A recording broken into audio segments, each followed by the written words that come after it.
Personal problems with any practice. All practices are invented, even if most often by someone else, and require accomplishing something not yet attained or known. Because it isn't found in what's known, it also is not found in your experience. In other words, whatever the experience of attaining the ultimate goal of the practice is, you can't know. Of course, you'll always think you know because when being enrolled in adopting a practice or upon creating it for yourself, you proceed only if it promises some wanted outcome. This necessitates imagining an outcome in some fashion. Yet, because of the nature of any practice, that is, pursuing becoming conscious of something of which you are not yet conscious, you actually won't be able to know the results of whatever such a practice promises prior to becoming conscious. Within any practice, this tends to be true. But with a practice leading to a relative development, improving or developing something physically, mentally, emotionally, or even spiritually, you can often observe others who've accomplished that end and see where it goes, or extrapolate out the end result of the process you are engaging. For example, if you want big muscles and so practice lifting weights, it isn't hard to see others with big muscles accomplished from such a practice. If you want to feel serene, you might enter a practice of training equanimity and seeing the teachers showing signs of a peaceful composure when they are with you. And so imagine that this practice leads to your desired outcome. Just so, we imagine this same dynamic must also hold true for a practice promising direct consciousness, but it doesn't, and this is most often overlooked. A somewhat frustrating aspect of such contemplative practices might be living with the very fact that your present experience isn't what you're trying to accomplish. It seems like you personally are as if barred from some secret club of obscure knowledge and so remain outside of the desired consciousness. I imagine this might be discouraging, but I also suspect that most often people committed to some practice don't dwell on this fact and perhaps overlook it altogether. Instead, one's attention is on making progress in the practice itself, either physically or subjectively. A practice will almost always have physical rules to follow and mental states to accomplish. The rules tell you how to physically proceed. Perhaps you must sit a certain way, adopt a particular posture, place your body on a specific cushion, gaze a certain way, breathe a certain way, focus on this or that, feel something or not feel something, and so on. It could include dressing some way or doing chores or activities or rituals. A practice will also probably involve trying to enter suggested states, think or not think in some way, focus on a subject, engage in some kind of mental or experiential routines, or enter some imagined experience. Whatever the practice consists of, this is where most of your attention is likely to go. If you start to become good at the physical and mental aspects of the practice, you begin to feel like you're making progress toward a deeper consciousness. Yet this may not be true at all. The notion that you aren't any more conscious because you've mastered a practice might be difficult to hear since it sounds like you are failing at it. But be of good cheer. Whatever you have accomplished in the physical and mental domains are still accomplishments, and they might assist you in focusing on your ultimate goal. It is useful to notice, however, that these accomplishments themselves don't actually increase your consciousness. Often more troublesome than the inherent mistakes and overlooked disconnects of any practice are the impinging forces of life: pain, emotion, distractions, frustration, disillusionment, boredom, and so on. It certainly isn't uncommon to become upset, frustrated, or disillusioned with some practice. Life has an abundance of distractions, and there are far more activities that bring us immediate gratification than a dreary practice. When our practice feels like it is working and it seems we are making progress, or our fantasy of what we're doing is strong and present, we may feel satisfied with it. Yet a lot occurs in life. much of which feels very important and needing attention, that can feel contradictory to or in conflict with the practice or the beliefs of the practice. The pains that arise in the course of life can easily derail us. Emotional pain of various kinds can be overwhelming sometimes and may turn us into cynics or skeptics about even the goals of the practice. Such painful events can derail our enthusiasm for our practice and might also motivate us to resist, suspend, or perhaps even reject it. Such reactions may well interrupt our practice unless we simply blindly believe in it, imagining that even in our most painful moments, some mysterious grace will be bestowed upon us because of it. This requires that we merely follow the routines of the practice without question.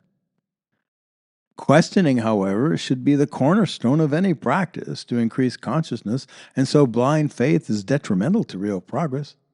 Of course, we might also realize at some point that the practice we have chosen is bogus, just a fantasy built around a belief system and not an honest and grounded practice with the intent of directly grasping whatever is true about reality. These things need to be sorted out. Even if our practice seems genuine and effective, how do we deal with the pain and distractions of life without setting aside the practice? The pull of such forces can seem overwhelming and urgent at times, and any practice can easily be set aside as it is not urgent and is rarely in any way overwhelming. Many people put attention on contemplation when they are either mildly curious, engaged in some fantasy, rather bored, or feel like it might ease their dissatisfaction with life. I think managing to maintain a practice throughout ups and downs requires getting that what we're after is the truth. And that never stops being the case no matter what we experience. We also have to grasp that no matter what we experience, our intent is to discover what's true about that very experience, as well as what's true beyond that experience. But even with such a commitment, we are still likely to at least temporarily put a practice aside and succumb to pain, self-doubt, and other debilitating reactions from time to time. It's an obstacle that we shouldn't ignore, but instead learn to relate to effectively.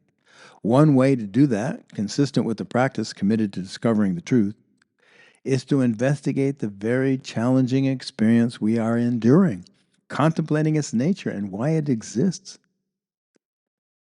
On the other hand, independent of crippling challenges of pain and self-doubt, we have the flip side tendency of self-aggrandizement, feeling we are a spiritually superior person because we are engaging in some practice.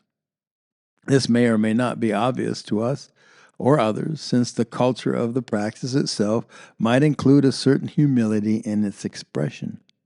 Yet, even within this self-deprecating idea, there can easily be a sense of self-aggrandizement arising from our apparent accomplishments. Commensurate with this totally common human tendency is the possibility that an individual believes that they are actually superior because of their practice and accompanying belief system. This should be acknowledged and confronted when it is occurring, and if possible, transcended. Of course, there is the more minor obstacle of finding time to do your practice. The demands of work, family, or just living life can all suck up a great deal of your time. Although real, I call this a minor problem for the simple reason that most practices that involve inquiry and contemplation can be done without formality or setting. People often attach a setting or specific routine to their practice, but if you think about it, what is it you're really trying to accomplish? It is highly likely that it can be accomplished without any routine or setting. There are often many times throughout the day that you can put your attention successfully on such goals, and so you can contemplate at various times and in different circumstances. Certainly a special time and quiet setting or a group effort or uncommon actions that accompany a practice can help one focus and put full attention on the effort. This can be very useful. It just isn't an insurmountable obstacle especially since priorities can be made and time allotted if the commitment is real. The dangers of beliefs. One of the most challenging dynamics to overcome that pretty much always attaches itself to any practice is a belief system. This often shows up as beliefs that frame up and explain the practice and its goals. But believing is an error because of its central role in the practice, giving us a rationale for its pursuit and providing an imaginary endpoint. It is very tricky not to adopt these beliefs as a reality and still commit to the practice. In the beginning of any learned endeavor, we're at the mercy of whatever teacher or system we choose to join. We are newly exposed to some practice. We must believe the claims of the system since that is what is presented.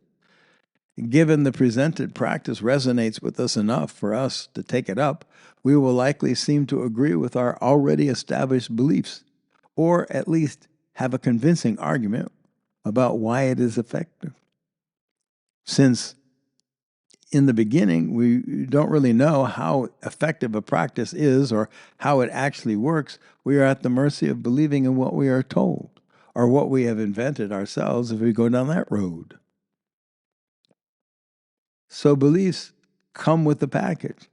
This dynamic is pretty much unavoidable.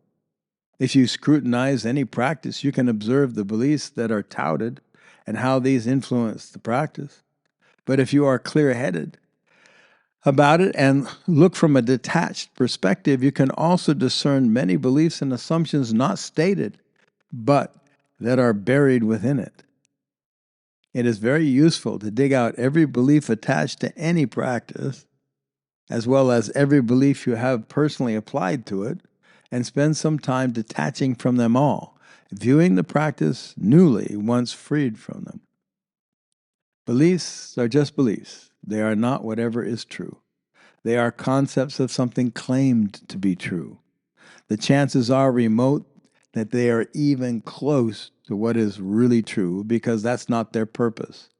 Their purpose is most often serves a different master, to support a fantasy or a made-up cosmology, give direction or purpose to life, agree with one's self-agenda in some way, ground us in an invented reality of some kind, help us feel good, be an avenue for someone to make money, and so on.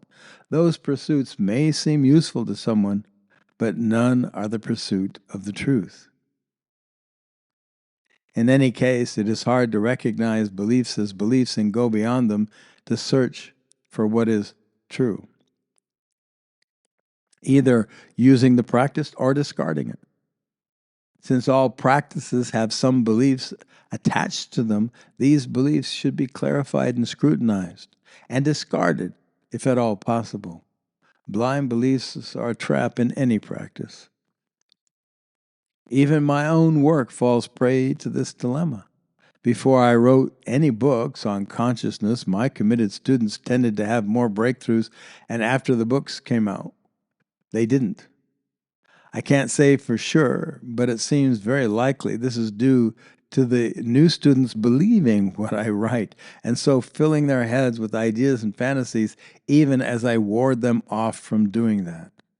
In so doing, they pursue concepts they developed from what they've read, rather than take on a genuine, open-ended pursuit of whatever is true, starting from a blank slate. This occurs even after much time is spent telling them not to do that. So take care to avoid believing. Instead, pursue whatever is true, no matter how it turns out.